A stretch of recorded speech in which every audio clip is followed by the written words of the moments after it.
Oke, ini adalah pembahasan les kemarin ya. Pembahasan soal nomor 7 ya. Ini nomor 7.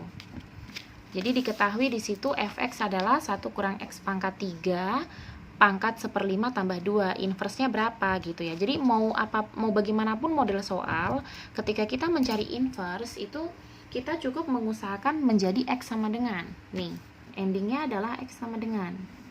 Gitu. Jadi ini y sama dengan seperti ini, maka dua konstanta ini pindah menjadi y kurang 2. Setelah itu saya mau menghilangkan pangkat 1/5, maka harus saya kalikan dengan pangkat 5 ya. Saya pangkatkan 5 supaya nanti 1/5 kali 5 pangkat dalam kali pangkat luar menjadi 1 kan. Nah, jadi ini saya kalikan dengan, saya pangkatkan dengan 5, maka ruas yang kiri juga dipangkatkan dengan 5. Sorry ya, pangkat 5, pangkat 5. Adil ya, kiri kanan pangkat 5. Maka yang ini menjadi 1 dikurang x pangkat 3 aja, karena 1/5 kali 5 adalah 1. Nah, yang ini tetap. Nah, apakah kita mau kalikan seperti ini? Y kurang 5, kali lagi Y kurang 5, kali lagi Y kurang 5. Tidak perlu ya, tidak perlu karena terlalu banyak. Jadi cukup seperti ini aja.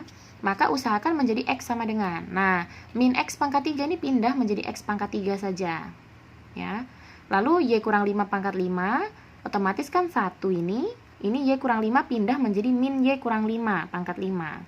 Nah, saya mau menghilangkan pangkat 3, maka ini yang pulpen warna merah ini, tinta warna merah, itu adalah tambahan ya. Saya pangkatkan dengan 1/3, yang ini juga saya pangkatkan dengan 1/3. Maka ini menjadi x pangkat 1 tidak perlu ditulis, yang ini menjadi seperti ini. Nah, berarti inversnya saya tinggal ganti Y menjadi x, selesai. Gitu. Jadi caranya juga sama, tetap usahakan x sama dengan, lalu ketika sudah menjadi x sama dengan, y diganti x. Nah, nomor 8 seperti ini. Jadi nomor 8 itu sebenarnya sudah benar ya, tinggal dibundarkan saja G bundaran fx, jadi dapatnya ini. Dan jangan lupa ya, ketika menuliskan sebuah hasil bundaran atau fungsi seperti ini, harus sertakan syarat. Penulisannya harus begitu, wajib ya. Kalau untuk esai tidak ditulis ini berarti salah atau pengurangan nilai ya.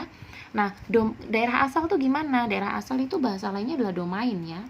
Daerah asal itu cukup penyebutnya ya. Daerah asal itu cukup penyebutnya. Ambil penyebutnya, 6x tambah 1 tidak sama dengan 0. Kenapa? Karena penyebut tidak boleh 0. Jadi seperti syarat penyebut. Daerah asal itu sama seperti syarat penyebut ya. Maka 6x tidak sama dengan 0 kurang 1 plus 1 pindah. Maka di sini dapat x tidak sama dengan min 1/6. Inilah daerah asalnya. Mudah saja sebenarnya, cuma kita nggak tahu kan. Gitu. Jadi ini daerah asal seperti itu. Ambil penyebutnya. Selanjutnya nomor 14. Nomor 14 di sini itu juga sama saja, mudah ya. Jadi diketahui itu soalnya, lihat soalnya dulu, 14. Oke, diketahui fx g inverse sama hx. Oke, saya bekerja dulu. Ini yang diketahui dari ini, ketahui yang dilingkari merah itu yang diketahui ya. Oke. Nah, yang diketahui hanya g inverse x, inverse dari gx, fx, dan hx. Nah, ditanya fungsi gx-nya. Nah, berarti kan biasa itu diketahui fungsi disuruh cari inverse. Kalau ini diketahui inverse, suruh cari fungsi. Nah, sebenarnya mudah saja. Ingat, tadi kan untuk menginverskan kita usahakan x sama dengan. Berarti kalau ini juga sama, berawal dari x sama dengan. Gitu kan? Jadi inverse itu bisa berawal dari x sama dengan. X sama dengan berapa? X sama dengan yang tadinya X, justru tadi kan awalnya Y kan? Kan tadi kan selalu kalau kita menginverskan ketika X sama dengan, Y-nya diganti X gitu kan. Nah, ini kebalikannya. Jadi kita kayak kerja tuh mundur begitu. Jadi ini X sama dengan yang tadinya X ini diubah jadi Y. Gitu. Nah, kalau udah kayak gini kali silang. Kalau udah kali silang, kita usahakan Y sama dengan. Kenapa? Kalau untuk menuju ke fungsi asli itu harus Y sama dengan. Fx itu kan sama saja Y sama dengan, atau Gx itu kan sama saja Y sama dengan kan. Maka kita harus menuju ke Y sama dengan. Kalau inverse kita menuju ke X sama dengan. Tapi kalau ke fungsi asli kita menuju Y sama dengan. diarahkan ke Y sama dengan. Nah, sehingga untuk menjadi Y sama dengan seperti ini, ya udah ya, kebetulan Y sama dengan sudahan. Oh, belum. Ini Y-nya harus pindah menjadi min Y, min 4X pindah jadi 4X. Maka difaktorkan distributif nih, jadi Y-nya sama dengan 4X per X kurang 1. Nah, jadi ya inilah Y sama dengan ini adalah GX-nya. Gitu. Nah, yang B yang ditanyakan ini 3 bundaran ya. H bundaran G bundaran F inverse. Sebenarnya gampang aja. Kita tinggal ingat rumus. Waktu itu di video udah ada. Rumusnya kalau inverse itu kita malah bundarannya itu kita mulai dari belakang. Misal ini tidak ada inverse-nya, berarti kan sama seperti H bundaran G, GF, begitu kan. Tapi ini karena ada inverse-nya, maka dari belakang. Jadi F inverse, bundaran G inverse, bundaran H inverse. Jadi dari belakang. K sama dengan 2, udah diketahui, sama dengan 3. Nah, berarti F inverse bundaran G inverse dari apa? 4K. Kenapa bisa 4K? Karena H inverse K itu nilainya 4K. Dari mana? Dari sini. Berarti ke sini dulu ya. Nah, kita inversekan karena di sini main inverse semua jadi ya. FG hanya inverse semua, maka ini fx-nya kita inversekan. Seperti cara inverse biasa, dapat 2x tambah 5. Hx-nya juga kita inversekan, dapat 4x. Ya. Jadi H inverse X itu adalah 4x. Maka di sini ya, ketika F bundaran G inverse H bundaran H inverse, berarti H inverse K. Lihat di sini. Ini H inverse X 4X. Berarti kalau H inverse K itu adalah 4K. Nah, jadi 4K ini masukkan ke inverse dari G. Inverse dari G apa? Yang ini. Jadi X ini harus kita ganti dengan 4K. Maka di sini menjadi 4K. Ya, X menjadi 4K. X kurang 4 di sini menjadi 4K kurang 4. Gitu. Ini untuk menggantikan G inverse 4K. Kalau G inverse X seperti ini. Kalau G inverse 4K cukup ganti X-nya dengan 4K. Selanjutnya 4K per 4K kurang 4 ini kita masukkan ke fungsi inverse untuk fx. 2X tambah 5. Kita ganti X-nya dengan 4K per 4K kurang 4 seperti ini. Tambah 5, sama seperti ini, sama dengan 3. Kalau sudah seperti ini, tinggal aljabar aja. Kali ke dalam, 2 kali 4K adalah 8K per 4K kurang 4. 5 disamakan penyebut, menjadi 4K kurang 4, seperti ini. Baru dijumlahkan, baru dikali silang, dapatlah nilai K-nya, yaitu setengah. Selesai. Nah, yang nomor 15, ya. Nomor 15 itu juga sebenarnya mudah kalau kita tahu caranya ya.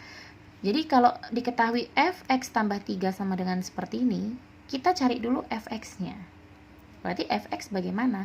Kebalikannya, ingat, dibalik, karena masih ada hubungannya sama inverse. Maka plus 3 kebalikannya apa? Min 3. Maka sampai di sini kita harus kurangkan x dengan min 3. Jadi X ini nih, X ini harus diganti dengan X kurang 3. Kenapa X kurang 3? Kebalikannya ini.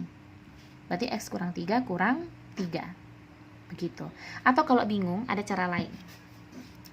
Kalau soalnya seperti ini, maka X yang di sini harus diganti apa? Apakah X tambah 3? Tidak. Dia harus diganti dengan inverse dari X tambah 3. Coba aja cari inverse dari X tambah 3. Cari. Pasti nanti hasilnya adalah X kurang 3. Kita cari aja coba ya. Berarti ini X sama dengan Y kurang 3. Maka inverse-nya ya iya X kurang 3. Makanya X yang di sini harus diganti dengan inverse dari yang di dalam ini. Berarti X kurang 3 dikurang lagi dengan 3. Karena X ini diganti X kurang 3. Per sama X yang bawah juga diganti X kurang 3 tambah 5. Dihitung dapatlah inverse dari fx. Nah, ini pun juga demikian. Ya. X yang ini nanti harus diganti dengan inverse 2x kurang 1. Coba aja cari inverse dari 2x kurang 1. Maka harus x sama dengan kan, kalau inverse berarti y tambah 1 per 2. Maka inverse-nya ini y-nya tinggal diganti x. Inverse-nya adalah x tambah 1 per 2. Maka x ini diganti x tambah 1 per 2. Ini jadi x saja. Karena sudah di-inverse kan yang atas. Pangkat 2 kurang 5. Ini nggak perlu lagi dicari sih, menurutku begini aja udah selesai. Inilah GX-nya. Soal yang ditanya adalah F inverse bundaran G3. Maka sama seperti F inverse G3. G3 berapa? Berarti tinggal diganti X-nya dengan 3 kan? Kalau GX kan ini, ganti X-nya dengan 3. Seperti ini. Dapatlah min 1. F inverse min 1, ya kalau F inverse tadi kan seperti ini.